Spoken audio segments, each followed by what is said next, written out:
chemistry is really complex. You're trying to optimize so many parameters of a drug at one time. It's like I always think about, these gymnasts that are trying to coordinate to land on that thin balance beam. Everything has to be synchronized so elegantly. That's sort of the game here. I'm Jane Grogan, and I'm a scientist. I've been at this for more than 20 years now, and I think perhaps the only thing better than doing science is talking about the science. Lucky for me, I work in a place where I am surrounded by some of the brightest minds in research. However, there's usually not much time to just sit and talk. And that's why I'm so thrilled to be hosting this podcast. I'm going to step away from my lab today and chat with a colleague about some of the cool stuff we're working on, especially as we try to link these discoveries to new medicines. So grab your favorite drink, get ready to unlock your science brain, and join us for Two Scientists Walk Into a Bar, a podcast for biotech geeks and the people who want to hang out with them.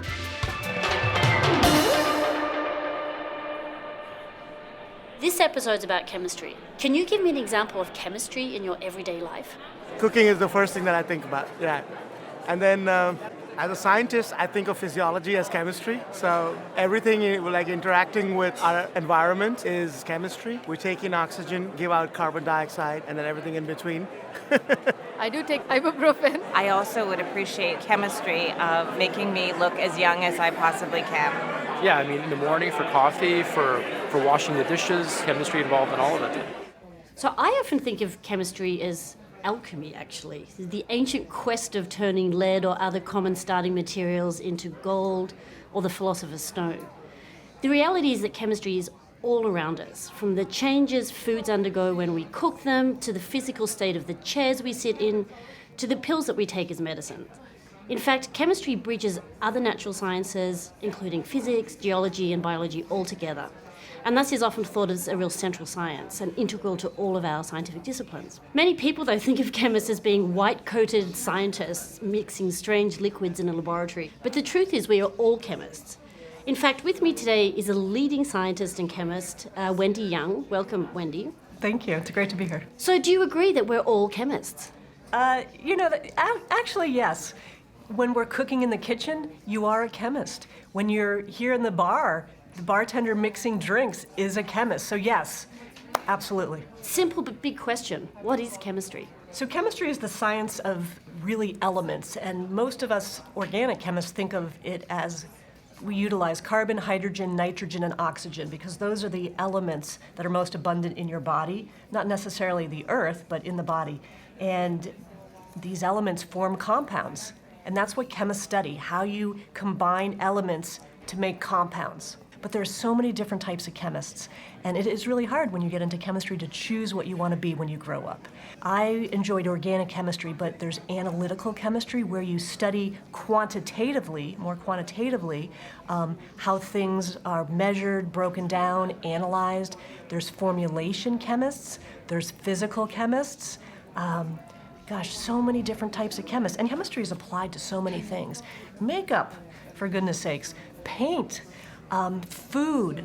There's just so many things. That's why I think chemistry is a great major. Because it's beyond just biology. We're really focused on biology here and the drug hunting aspect of this. But you're right, again, it's all around us. Jane. Hi, Wellington. Did you study chemistry, and how did that compare to your life as a biology student? Absolutely studied chemistry. Chemistry to me was a lot like mathematics and very formulaic, making sure the equation added up. Whereas biology, to me, is much more like a black box. You put something in, you get something out, and you try and work out what's going on in the middle, and it could be topsy-turvy, left, right, up or down. So this is happening in our bodies all the time, just naturally, right? So just chemical reactions and processes are happening. Cells, that's how cells are surviving, growing, dividing, and then communicating with other cells as well. I love that because it's true. Biology is actually chemistry. It's really interesting to think. It's not only is the chemistry about catalyzing other reactions, it's also the state. If you just think about water, we think, H2O, two hydrogens, one oxygen. And it's always H2O. But it can be H2O in a cold state, so it's frozen water, or it's liquid, or you heat it up and it's gas. Exactly. You actually insert an oxygen in the middle. It's actually now H2O2, which is hydrogen peroxide, and trust me, you would not want to drink that. simple modification can have a dramatic effect on a compound. This might seem like a simple question. How do you insert oxygen into a molecule? Well, remember, chemistry is just like a mathematical equation, and there are basic rules about how elements can interact with each other. This is really taking 2 molecules of hydrogen and 2 molecules of oxygen, and under certain circumstances, they will form a complex together. And actually, this complex is called hydrogen peroxide, and it's very thermodynamically unstable. So the higher the temperature and the more intense the concentration and more basic the pH is, this H2O2, hydrogen peroxide, will fall apart and become water and oxygen. That's why actually in the labs, or even in your hairdressers, you need to store hydrogen peroxide at very cool temperatures and dilute concentrations and very acidic pHs, so it stays as H2O2. Cool. Thinking about biology, most of us come in contact with chemistry via pills. Why a pill? Yeah, so pills are portable, mobile. You could put them in your purse, your backpack, and that's why people, I think, prefer pills. But there are other ways to make drugs.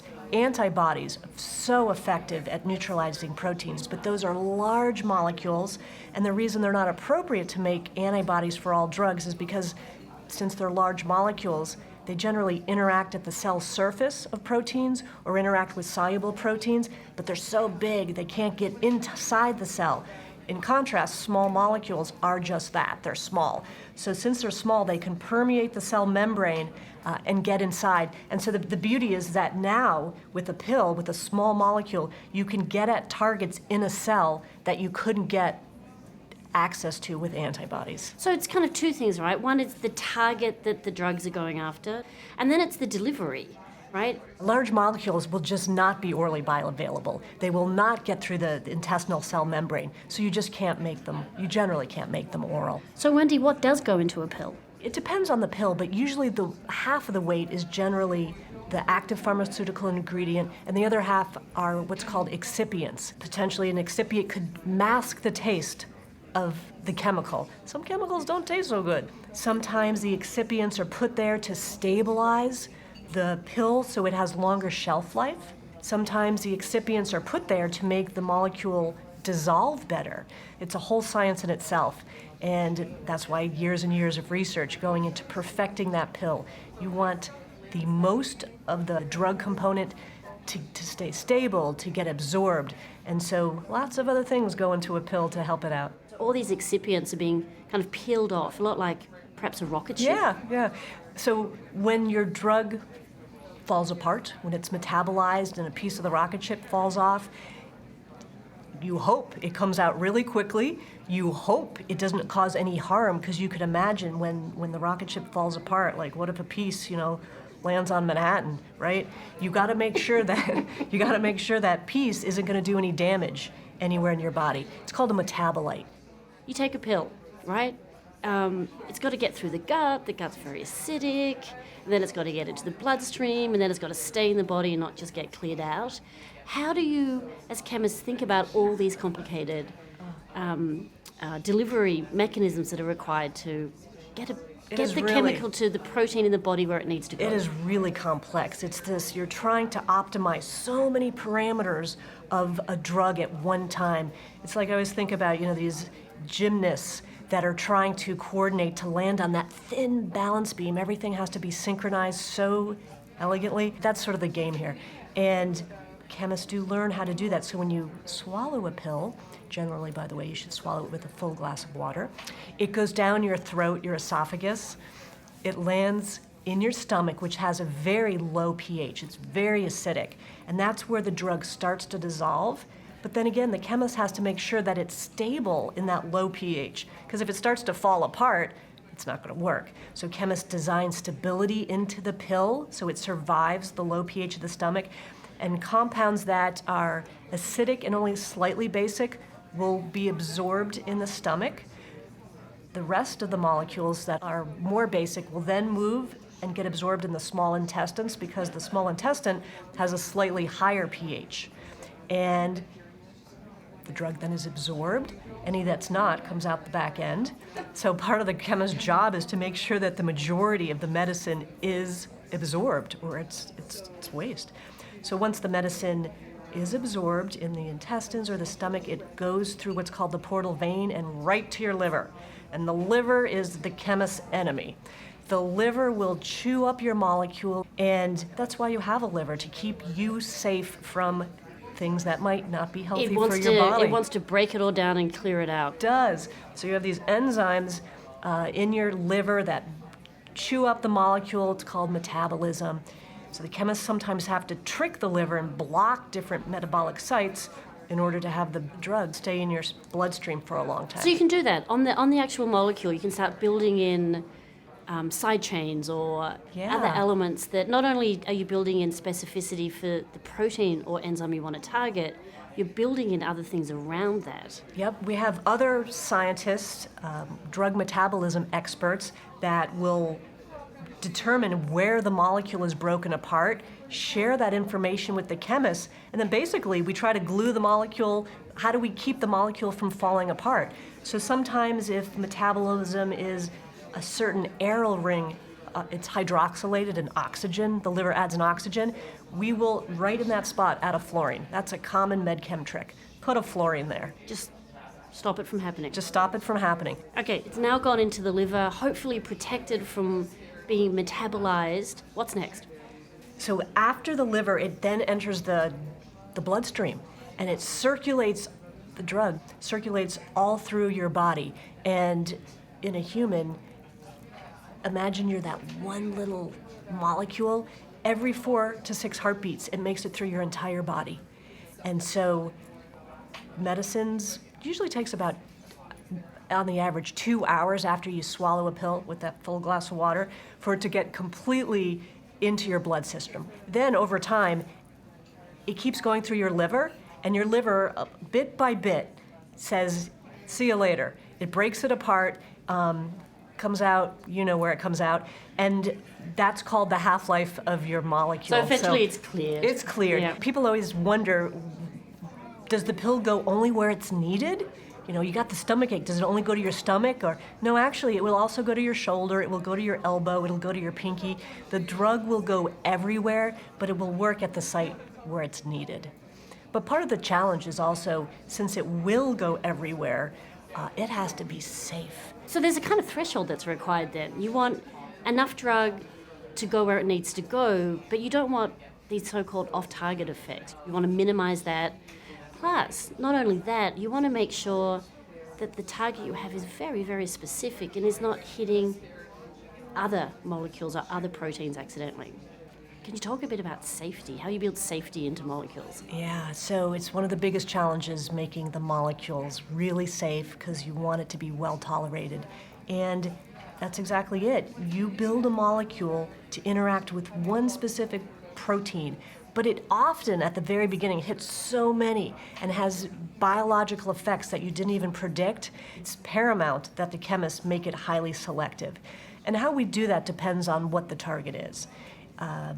In enzymes, we often know the other biological proteins that are highly related, highly analogous. And so we will, once we make a drug candidate, we'll test it against those other enzymes that are highly analogous, because that's your best bet to seeing if you have selectivity. And sometimes it works out well, you have good selectivity, and other times it hits them all and you're back to the drawing board.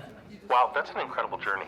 How similar is this, drug hunting in chemistry versus what you do in biology? It depends on what your comparison is, right?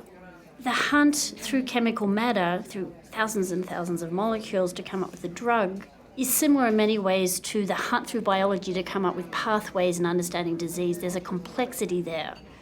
In terms of drugging a biological pathway with a large molecule versus a chemical molecule, there's a difference. We tend to go through hundreds of large molecules to come up with one that we want to use, an antibody or a protein, versus thousands and hundreds of thousands that a chemist will screen through to get to a target as well.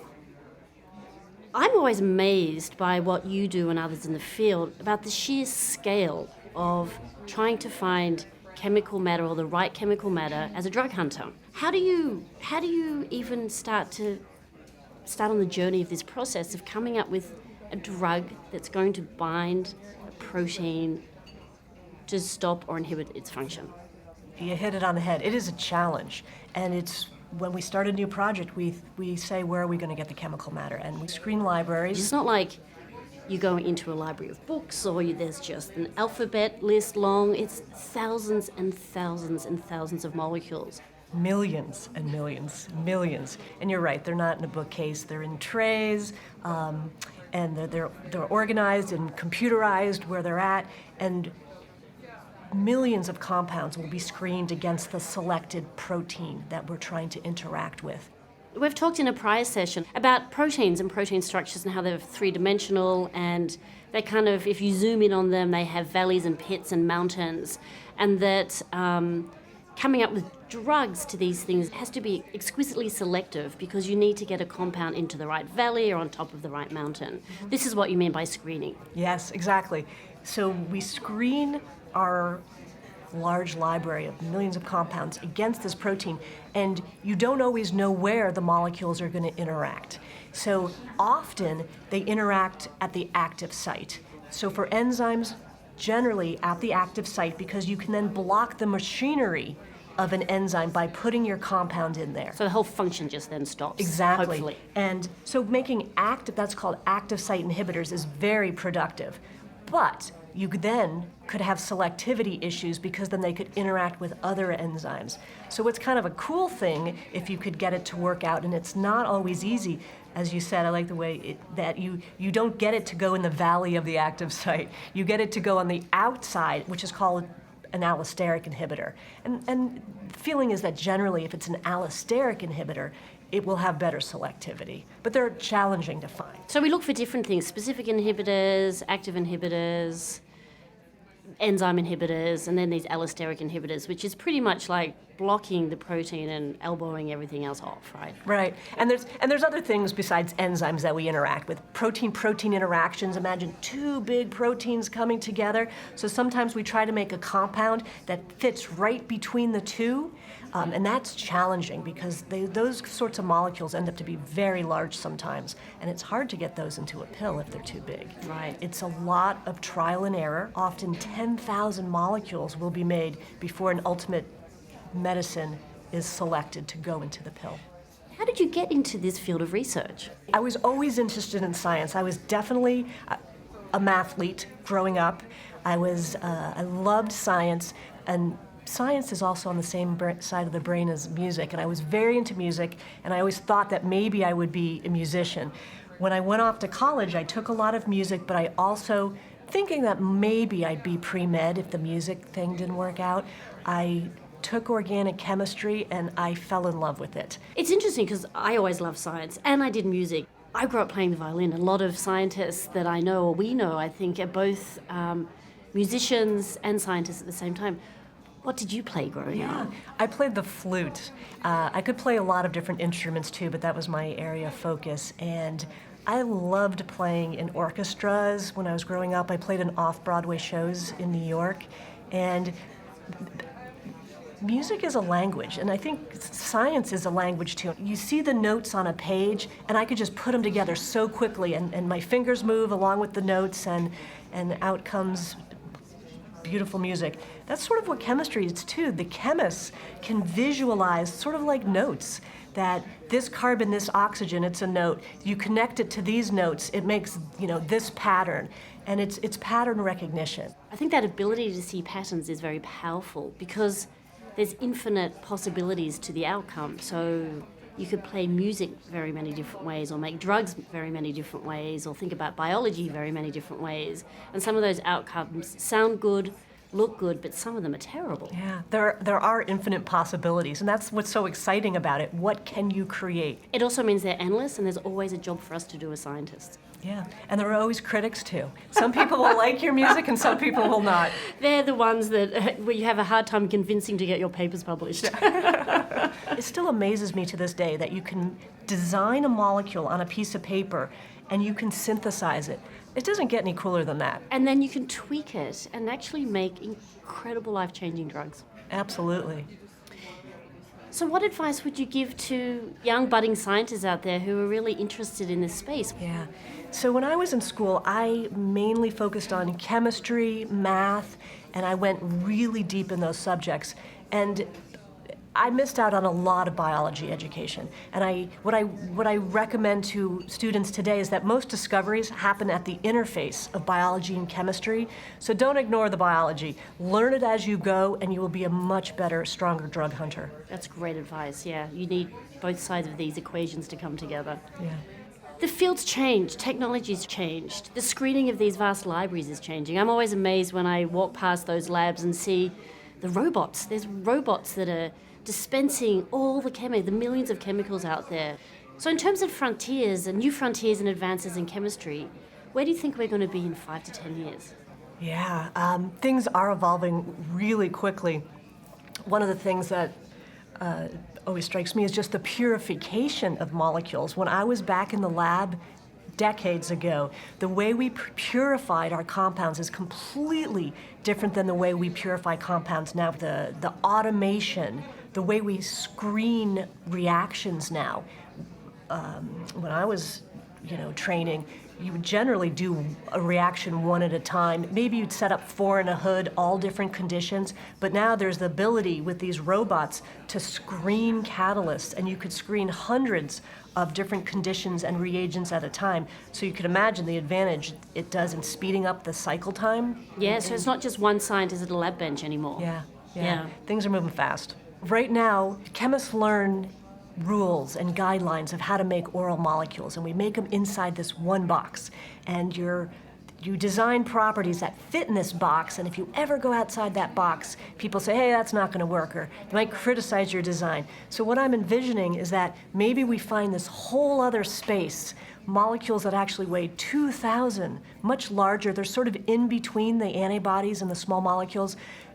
The beauty of this is that you can now access interactions with proteins that perhaps you couldn't readily get to before. There are a lot of undruggable proteins still, and we really need to be able to drug them. So I'm envisioning that we come up with this whole new box where the rules are different, and we're able to make new medicines to treat diseases that we didn't have the capabilities to get at so easily. And empirically designing new rules for new spaces. Exactly.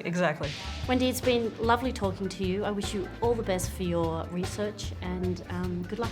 Oh, thanks, Jane. Wow, chemistry is no longer just alchemy, but truly an art. As always, thanks for joining me. In the next episode, we will be looking at how proteins, chemistry, and biology all come together in understanding infectious disease. So stay tuned. In the meantime, keep telling your science fans about us, like us on Facebook and Twitter, and most importantly, if you haven't already, subscribe and rank us on iTunes. And now, for me, it's back to the lab.